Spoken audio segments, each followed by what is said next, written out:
Good morning, literature and history class. Unfortunately, I am unable to be with you today because I am in Washington, D.C., getting my ass whooped by some real scholars, but it's okay.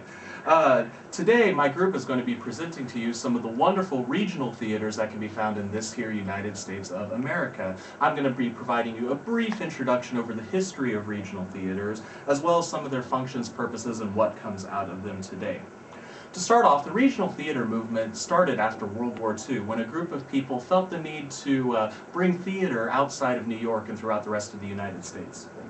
Margo Jones began the movement in Dallas in 1947, and soon she was followed by Nina Vance in Houston, also in 1947, as well as Zelda Fetchandler in Washington, D.C. in 1949. They initiated some of the first regional theaters in the country.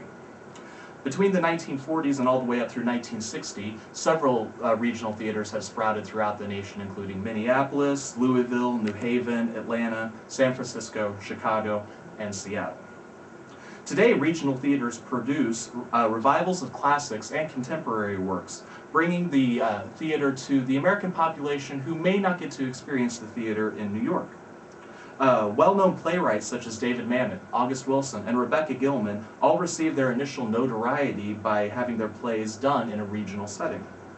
Many of these regional theaters utilize multiple stage spaces for the staging of popular large-scale musicals all the way down to smaller experimental works. And many regional theaters are closely tied to university programs to provide the training grounds for tomorrow's artists to work today. Regional theaters also represent some of the few nonprofit arts organizations that are able to compensate living wages for their theater artists. Most regional theaters receive funding from grants from organizations such as the National Endowment of the Arts, as well as others, to pay for their shows. But unfortunately, grants are not enough to pay for everything. So they have to supplement their income with season subscriptions and private and corporate donations as well. Now, to talk about some specific regional theaters throughout the United States, my colleagues Will, Mandy, and Michelle are going to report on some of the most important and notarized theaters throughout the United States. I hope you give them your undivided attention and enjoy the presentation on the regional theater. Thank you.